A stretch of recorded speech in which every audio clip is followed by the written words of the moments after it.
안녕하세요. 이번 시간에는 교재 58페이지 오답률 32% 주제 찾기 문제를 같이 풀어보도록 하겠습니다.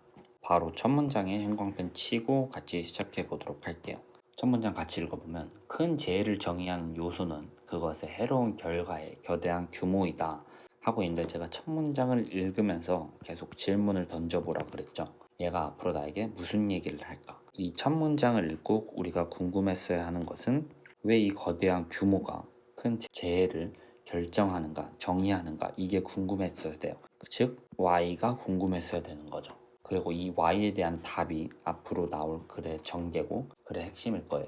그럼 이 Y에 집중해서 마저 읽어보도록 할게요. 그 다음 문장 보면 사회가 큰 재해로부터 오는 손실을 방지하거나 도움을 주기 위해서 잠재적 혹은 실체적 손실의 규모와 범위를 산정하고 전달하기 위한 대단히 큰 노력과 기술적인 정교한 지식이 자주 사용된다 하고 쭉 읽어봤는데, 우리가 집중해야 할 이 Y에 해당하는 게 없고 그냥 재난에 관한 팩트에 관한 얘기네요. 여기는 우리는 Y를 찾아야 되니까 바로 그 다음 문장까지 읽어보도록 할게요.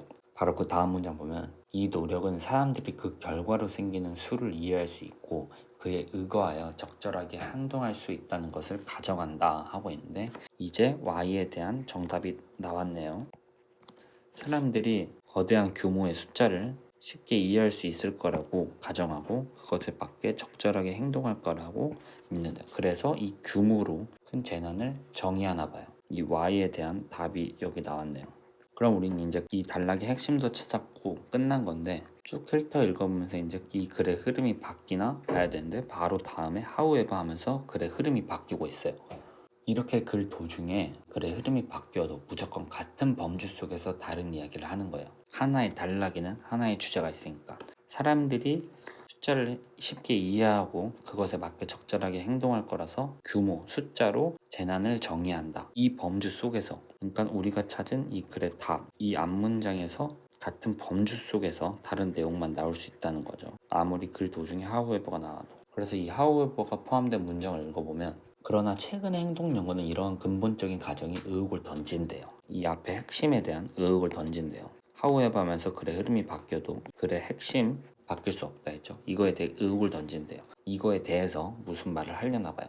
그래서 바로 다음 보면 큰 수를 이해하지 못하는 사람들이 많다 라고 하고 있는데, 이 의혹이 뭔지 구체적으로 알아야 되니까 그 다음까지 읽어봐야 할 것 같아. 그 다음도 읽어보면 사실상 큰 수는 감정을 전달하지 않으면 의미가 없다. 의미가 없고 결정할 때 가소평가가 된다. 그러니까 감정이 꼭 전달돼야 한다. 아니면 큰 수는 쓸모가 없다.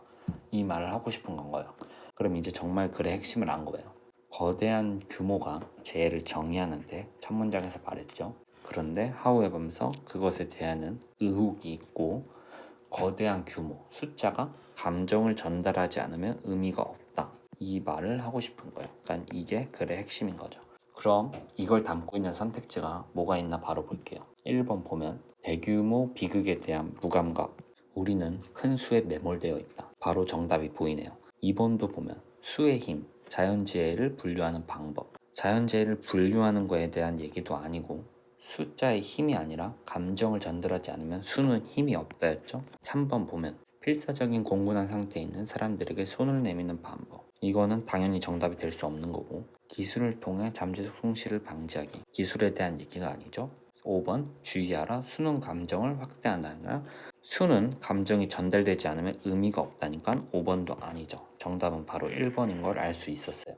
첫 문장에서 이 다음에 무슨 내용이 나올까? 얘가 나에게 무슨 얘기를 하려고 하지? 하고 질문을 남기고 그거에 대한 답, 핵심을 찾는 거. 이게 두 번째 단계였고요.